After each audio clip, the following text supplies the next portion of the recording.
I'm a very fact-driven person. I've always been the type who looks for logical explanations before jumping to conclusions. Because of that, this story has bothered me for most of my life. Not because I know what happened, but because I genuinely don't. Every time I've told it, people either laugh, dismiss it, or assume I'm exaggerating. If I hadn't experienced it myself, I'd probably be skeptical too. So when I was around 12 years old, my family lived in Rice Lake, Wisconsin. It was a pretty rural area. I lived there with my mom, dad, my older brother and my younger brother. Our house sat way back from the road on a large piece of property. We had roughly 5 acres of maintained lawn in front and another couple of acres behind the house. It felt huge when I was a kid. Across the road from us was a small radio station building with a large transmission tower standing out in the middle of a field.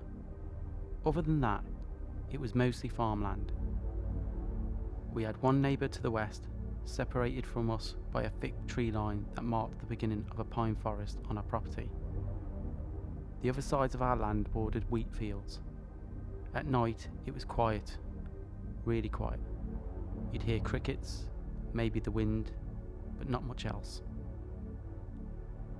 One night, my mum, my older brother and I were still awake watching television, when suddenly, the power went out. Back then, power outages weren't unheard of, so we didn't think much of it at first. We stepped outside onto the front porch to see if the outage affected anyone else in the area. Our neighbour had a massive barn light that we could usually see through the trees, so that was always our sort of first indicator. The light was out. As we stood there in darkness, we could hear voices coming from the radio station across the road. Sound carried really well out there. One of the guys was yelling, "I can't get the generator to start, Ted. Can you call Chris and get him up here ASAP?"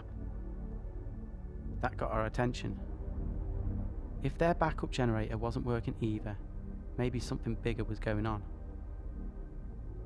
A few minutes later, a car came driving down the road, past our driveway, and then suddenly coasted to a stop.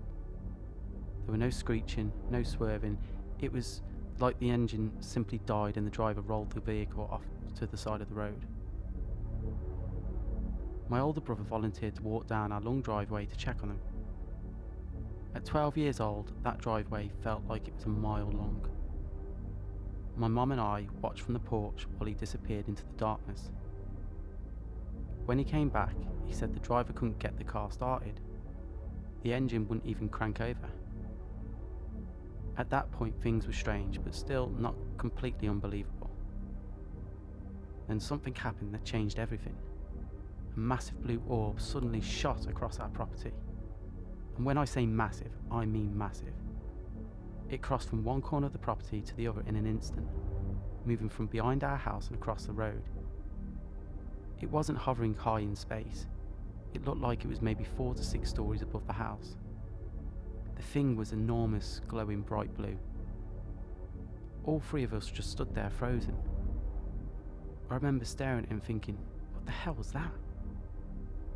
Almost immediately afterward, we heard shouting from the radio station. What the F was that? Hearing them react exactly the same way we were reacting made it feel real. We weren't imagining it.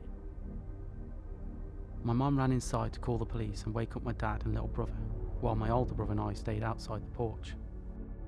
A minute later, my mum yelled for us. "Sons, come back here now. I can't wake up your dad."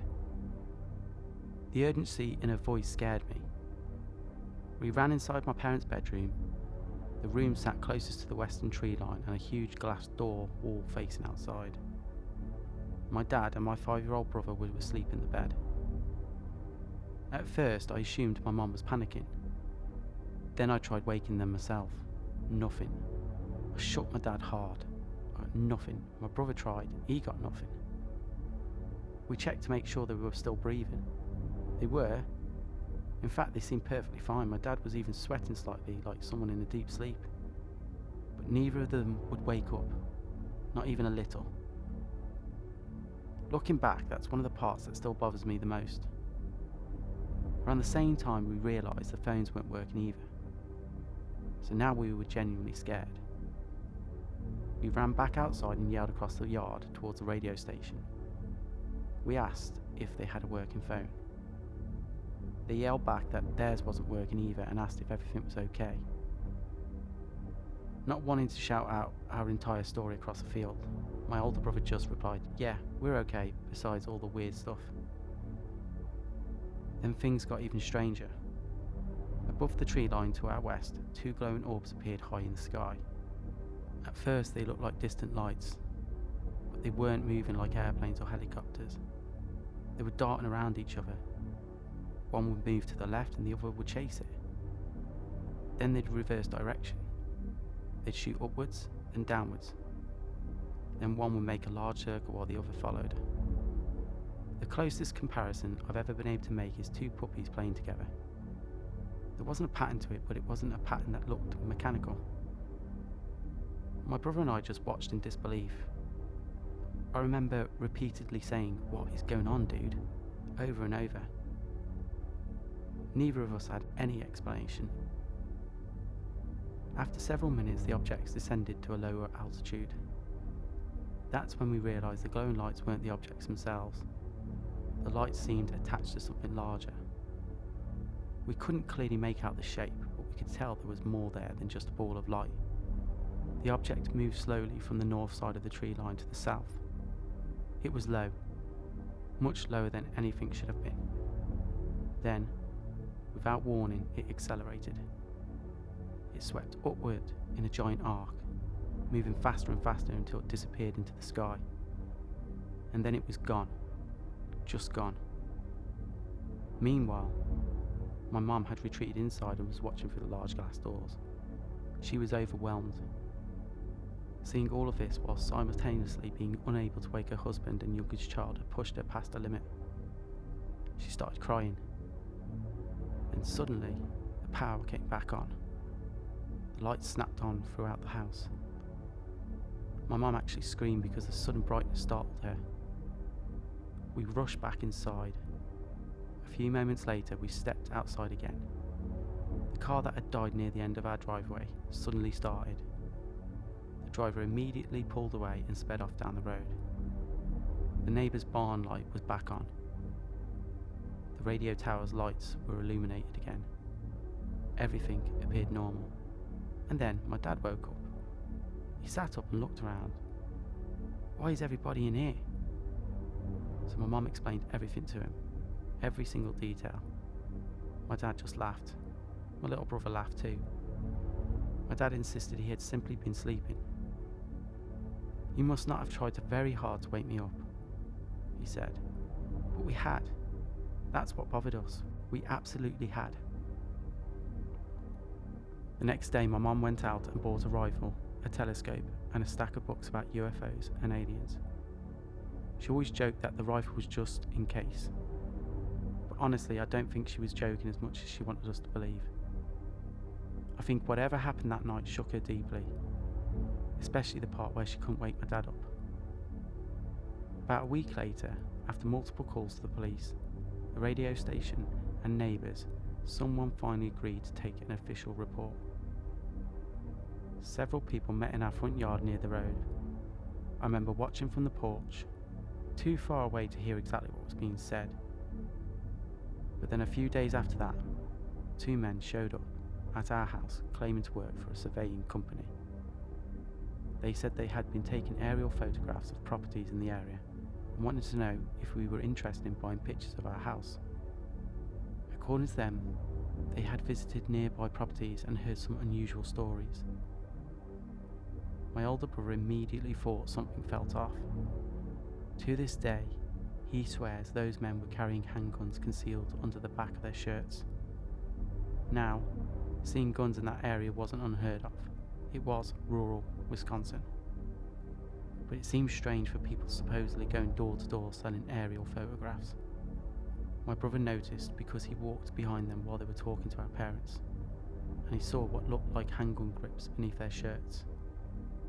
He also noticed a man sitting in their van taking photographs. When questions started being asked, they abruptly left. Before they drove away, we wrote down the license plate number. We gave it to the officer handling our report. We also compared notes with our neighbour. About a month later, the officer called back.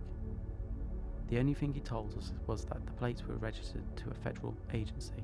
That was it. No explanation, no follow-up, nothing. I know how this story sounds. I know it sounds ridiculous. If someone else told it to me, I'd probably struggle to believe it too, but I was there. My brother was there. My mum was there. We've been dismissed so many times over the years that we eventually stopped telling people about it. Now, when UFOs or unexplained phenomena come up in conversation, my brother and I just usually exchange a look and leave it at that. Besides telling my wife, I ain't talked about this in at least a decade. Sometimes I even find myself second guessing my own memories. But every time I go back through those details, the conclusion is always the same. I don't know what happened that night. I can't explain it. But I know it happened.